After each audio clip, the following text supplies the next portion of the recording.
जबलपुर में भाजपा ने 20 वर्षों का रिपोर्ट कार्ड रखते हुए कांग्रेस पर निशाना साधा। भारतीय जनता पार्टी ने कहा कि सन 2003 के बाद मध्य प्रदेश बीमारू से विकासशील राज्यों में शामिल हो गया है। केंद्र की नरेंद्र मोदी की सरकार, राज्य की शिवराज सरकार की योजनाओं ने मध्य प्रदेश को विकास के पथ पर लगातार अग्रसर किया है। जबलपुर में भाजपा नेताओं ने एक प्रेस वार्ता में भारतीय जनता पार्टी के 20 साल का रिपोर्ट कार्ड पेश किया। इस दौरान भाजपा नेताओं ने कांग्रेस पर भी निशाना साधा। भाजपा नेता प्रभात साहू का कहना है कि भारतीय जनता पार्टी के शासनकाल में मध्य प्रदेश लगातार विकास के पथ पर अग्रसर हो रहा है और आने वाले समय में लगातार विकास होगा। केंद्र सरकार की योजनाओं ने प्रदेश की जनता को फायदा पहुंचाया। वहीं कांग्रेस की कम समय की सरकार ने बता दिया कि कांग्रेस के शासनकाल में केवल ट्रांसफर उद्योग लगा है और जनता का कोई भला नहीं किया गया है। 2003 में भारतीय जनता पार्टी की मध्य प्रदेश सरकार बनी और 2003 के पहले का मध्य प्रदेश और 2003 के बाद का मध्य प्रदेश आप सबके सामने। 2003 के पहले ये प्रदेश एक बीमारू राज्य के रूप में जाना जाता था। लोग यहाँ पर आने से सकते थे। यातायात की व्यवस्था, सड़कों पर ढूंढना पड़ता था सड़कें हैं कहाँ, इतने गड्ढे हुआ करते थे। लेकिन 2003 के बाद आज पूरे मध्य प्रदेश की तस्वीर बदली है, तकदीर बदली है।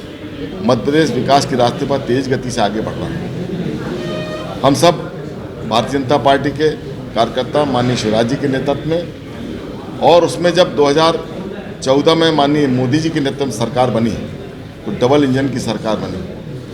और हम सब ये जानते हैं कि मध्य प्रदेश में भारतीय जनता पार्टी की सरकार बनने के बाद और माननीय मोदी जी के आने के बाद से मध्य प्रदेश के विकास में केंद्र की सरकार ने, माननीय मोदी जी सरकार ने धन की कमी नहीं आने दी। विकास के काम को जितनी गति भारतीय जनता पार्टी की सरकार में मिली हो, बेटियों के स्वाभिमान की बात हो, लाडली बहनों की बात हो, अनुसूचित जाति की बात हो, अनुसूचित जनजाति की बात हो, सामाजिक समरसता की बात हो, हमारे धार्मिक स्थानों के उन्नयन की बात हो, ओंकारेश्वर में आप देख रहे हैं, महाकाल में आप देख रहे हैं, और अभी सागर के पास एक बड़ा भव्य मंदिर संत रविदास जी का बन रहा है जो सामाजिक समरसता का प्रतीक था।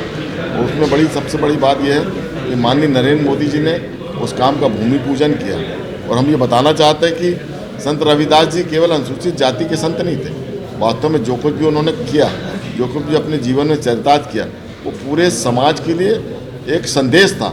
और उस संदेश को आत्मसात किया तो केवल भारतीय जनता पार्टी। और एक जब वो भव्य मंदिर बनकर तैयार होगा तो आने वाली पीढ़ी के लिए एक बड़ा स्वाभिमान का प्रतीक बनेगा। बेटियों की बात करें, हम इस प्रदेश के अंदर गरीबों की बात करें तो गरीबों के उत्थान के लिए मध्य प्रदेश सरकार ने कोई कसर बाकी नहीं छोड़ी।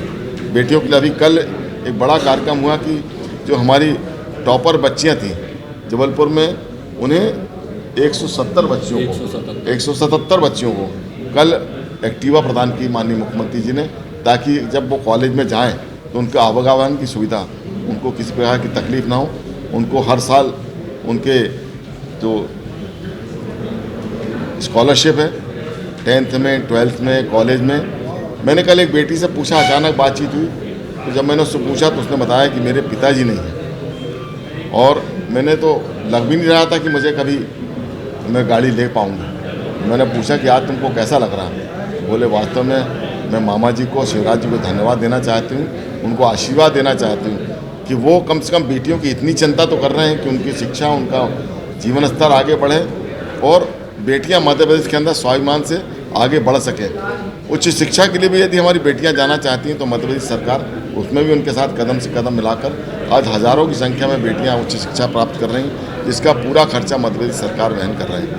और 2023 का चुनाव हम सबके सामने है। हमने पिछले दिनों 20 तारीख को ग्वालियर में हमारे माननीय मुख्यमंत्री जी ने, हमारे प्रदेश अध्यक्ष जी ने, माननीय अमित शाह जी के नेतृत्व में हमने अपने 20 साल का रिपोर्ट कार्ड प्रदेश की जनता के सामने प्रस्तुत किया और प्रदेश के सामने ये बताया कि आपने यदि हमको आशीर्वाद दिया तो हमने इन 20 वर्षों में काम इतना करके दिखाया। और कांग्रेस से भी आग्रह किया कि यदि आपने कुछ किया है तो 53 साल का रिकॉर्ड जनता के सामने रिपोर्ट कार्ड बताया जाना चाहिए, ताकि आप ये बता सकें कि आपने यदि कुछ किया हो तो आप बताएं। लेकिन शायद मुझे लगता है कि कांग्रेस के पास इस तरह का कोई विकास के काम नहीं है। भारतीय जनता पार्टी की सरकार अपने किए हुए विकासों के माध्यम से आने वाले 2023 के चुनाव में उन सारे विषयों पर, उन सारे मुद्दों पर जब आगे बढ़ेगी, मुझे लगता है कि मध्य प्रदेश की जनता और मध्य प्रदेश की बेटियां, मध्य प्रदेश की बहनें, इसका लाडली बहनों को लेकर जो विशेषकर से भारतीय जनता पार्टी की हमारे माननीय मुख्यमंत्री जी ने ये सपना था कि उन बहनों को उनके परिवार के खातों में 1000 उन बहनों के खाते में जाए, एक बड़ी सौगात बहनों को दी है। आज जब इन सारी योजनाओं को लेकर हम 2023 के चुनाव में जाएंगे तो निश्चित रूप से मध्य प्रदेश की जनता का विकास चाहती है, मध्य प्रदेश की बेटियां विकास चाहती हैं, मध्य प्रदेश की बहनें विकास चाहती हैं और 2023 में पुनः भारतीय जनता पार्टी की सरकार बनेगी। जबलपुर से आशीष बाथरे की रिपोर्ट।